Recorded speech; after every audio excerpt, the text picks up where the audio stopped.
What's up, guys? Cameron here from Full Access UTV, and we got a great video for you because we finally got in our upgraded chromoly output shaft. So if you've seen from our previous videos on the 2025 changes to the KRX platform, one of those changes was to the output shaft. Now, this change was only on the 2-seat models. The 4-seat models are still the same, but on the 2-seat models, they made a change to the output shaft. And so we have this stock OEM one just to kind of show you a little bit of the differences. So in this neck down area, they made it a little bit longer, plus they added this bump. So if you take off your panel underneath there and you see this bump, that's where you're going to know this change is needed.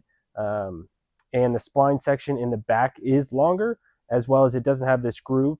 And here's our upgraded output shaft for the 2024 and earlier models, as well as the 4-seat models. But you can see kind of the difference in length here, just a little bit at the end, as well as it doesn't have this groove in it. The groove was for this double pinch yoke, and on the 2-seat models, they don't have that double pinch yoke. They actually have an integrated yoke into the prop shaft, and they have a slip yoke on the other side, which is where these splines just meet up. And there's a spring on this side, so that's where you keep the tension. So that's kind of just the changes to the output shaft. We kind of kept the same design in the front and just made the change in the back because the carrier bearing still sits in the same place. Now on the stock OEM ones, the carrier bearing is still the same. So if you want to upgrade that as well, we recommend changing to our billet upgraded carrier bearing because this was a failure point. The output shaft was a failure point. You put both together, you get some peace of mind on one of the vulnerabilities of the KRX.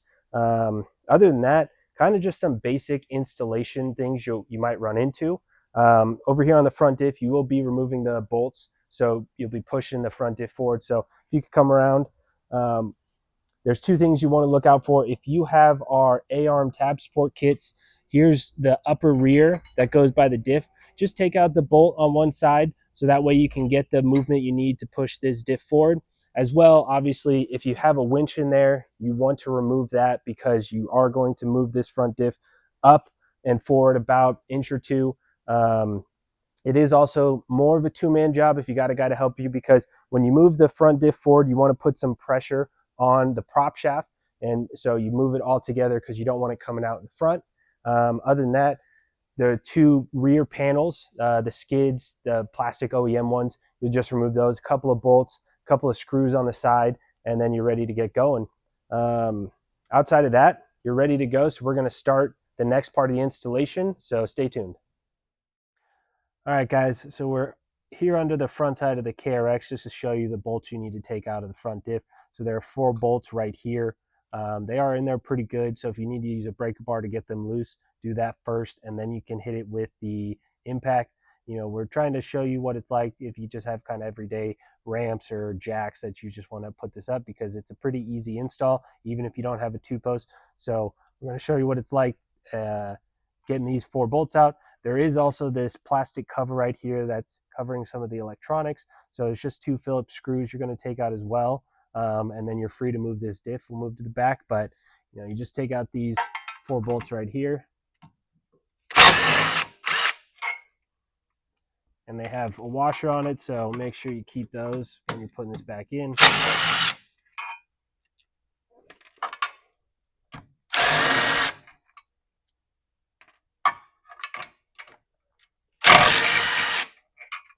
Now the front diff is free, and we're just going to go ahead and remove that plastic cover, but we'll meet you on the back side to show you the output shaft side. All right, guys, so we got the plastic cover off on the electrics on the other side. So now we're ready to start moving this front diff. As you've seen in our previous video, if you did have a winch in here, you definitely got to move that out of the way. You don't have to completely disconnect it, but you just got to move it out of the way so you can move this diff. So right now we got Tommy in the back, and he's going to start applying pressure. We're going to start pushing this diff forward. There's a little lip down here, so you kind of lift it forward and then up, and then you'll see basically if you have this front A-arm tab support of ours, you're going to see how close it gets right here. So now we are ready to go to the backside to show you the output shaft and carrier bearing. All right, guys, so we're here in the back now on the output shaft, and we just wanted to show you, you can see the difference in this integrated prop shaft with these yokes. You just let me get this cover off here. You can kind of see the slip yoke that this now just sits in. So it's a little bit of a change to the whole prop shaft too as well, which is why the change on the output shaft was made. So we're going to go ahead and remove this, see if you can get a good angle. There's just these two bolts. They are 12 millimeter head. I'm going to go ahead and get these out.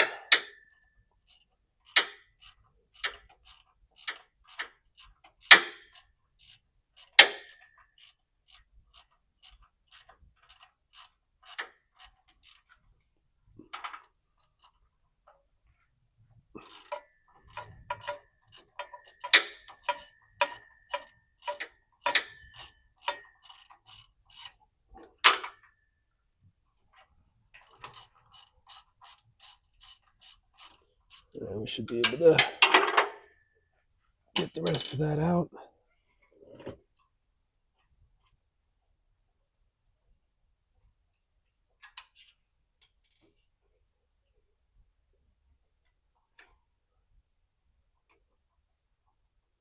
So as you can see here on the back of the splines, there is a spring that's holding that slip yoke in and a cover as well.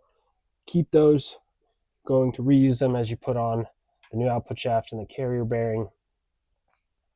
And you'll see in the previous video, so right here, you're just going to want to rotate this carrier bearing so you can get these connection points free. And there is another piece on the top side of it. So you don't want to turn it all the way. You basically want a 90-degree turn. And now you can just kind of pull it out. And there you go. Now you have a output shaft and carrier bearing free. We're going to go ahead and make the upgrade and then put it back in. All right, guys, so now that we have the output shaft and the carrier bearing out of the car, we need to assemble the upgraded output shaft onto the upgraded carrier bearing. And first thing you want to do is grease up the splines and grease up the seals on both sides of this. So we're going to go ahead and add some, any grease will do really. If you have one with a brush, that works too. Doesn't really matter. Just get a little bit on there. Go ahead and grease the splines. Now on this front side, you want to grease up the splines and the O-ring. You want to help it slide in there. You don't want to cause any damage putting this on. Probably should have had a brush. A little easier on the splines.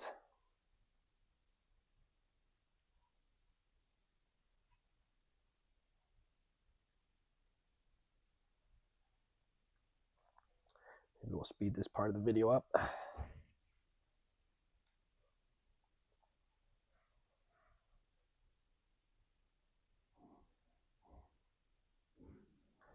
All right, and there we go. So now, next, we're going to open up this Loctite. It comes with every carrier bearing kit, so just want to open it up. You're going to put it in this groove right here. This is where this bearing is going to sit. So there's this little groove right here. You don't need much of it. It's just to help it sit on there.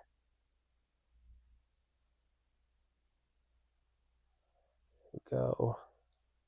And then now you want the bolt sides that are going to attach on the longer spline side. Just going to push this on, seat it on there. There you go. Make sure it's fully seated. There should be a little bit of a gap right there that you can see.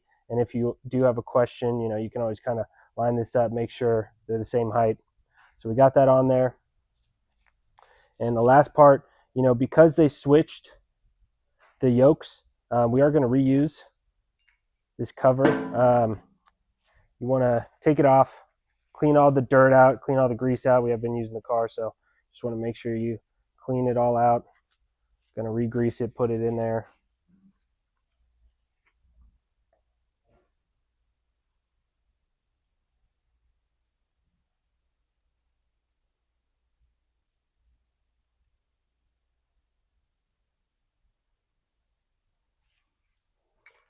That on, and we are going to reuse this spring, which helped keep the tension. On the previous versions, it had it on that double pinch yoke. So now we have it all assembled. This is ready to go back in the car, so we're going to go show you what it looks like to put it back in. All right, guys, so we are under the KRX now. Go ahead and put this output shaft back in. You want to make sure when you're getting this output shaft in, you want the ears of the carrier bearing on this side, just so you have some room to move it in there. Down at the coupler on the front spline section, short splines, you want to make sure you line up some splines, then you'll be able to start pushing it in. You'll feel it once it's in there. And then kind of push by hand in a little bit. You can wiggle it to get it. And then once you want to get it all the way to the end part of it, to get over that O-ring, you can just start tapping it with a hammer. Just make sure that you're lined straight up.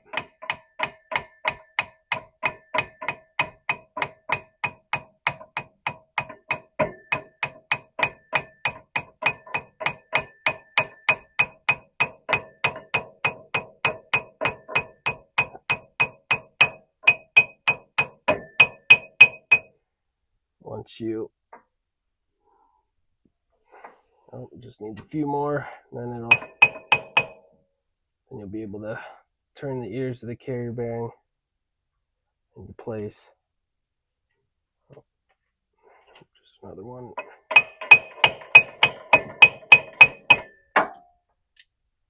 Go.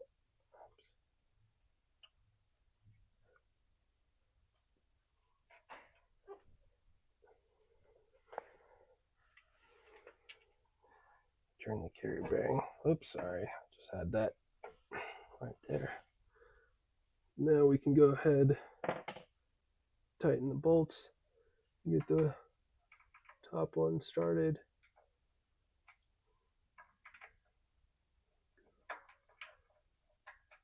I have way too much grease on my hand. Give me a second here. All right, there we go. That one's in. Get this lower one in there.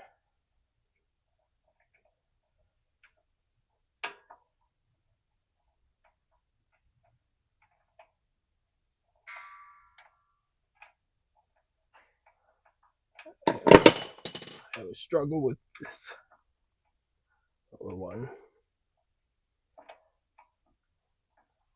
A little hard to see with the camera. I'm doing this blind. There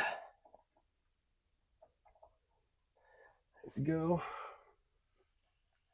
Then you can tighten them down. The factory torque specs are 18 foot-pounds. But we're just going to get them going. And then we're going to show you the next parts of putting drive shaft back on and moving that front diff. And it's a two-man job, so we're going to set up for that. So just going to tighten these down. And then we'll show you the next step.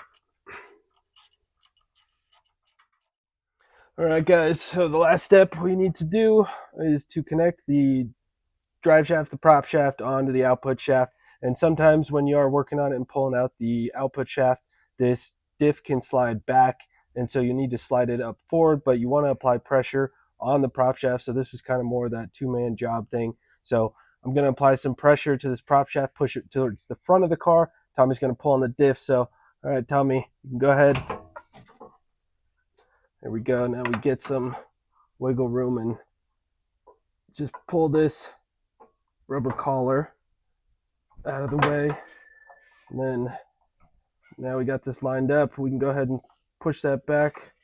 Hold on. Yep, there we go. We got the splines lined up. That just falls right back into place. So now all you need to do is tighten up the bolts under the front diff. You can put these panels on, and there's that electrical panel cover on the diff as well. And then you are ready to go. All right, guys, so just to summarize kind of the final pieces, you're going to put the two panels on in the back. You're going to reattach your diff and make sure you torque that down. If you have the A-arm tab support above the diff, you want to put that back in. And if you took out your winch, if you had one, put that back in and you're ready to go. It's pretty easy install. Now you have the upgrade from the vulnerability we definitely see, so you're ready to start rock crawling again on these 2025 two-seat models. It is still the same on the four-seat models on our old design. But other than that, just like and subscribe. We have more videos, more products coming out, so stay tuned for more. Thanks, everybody.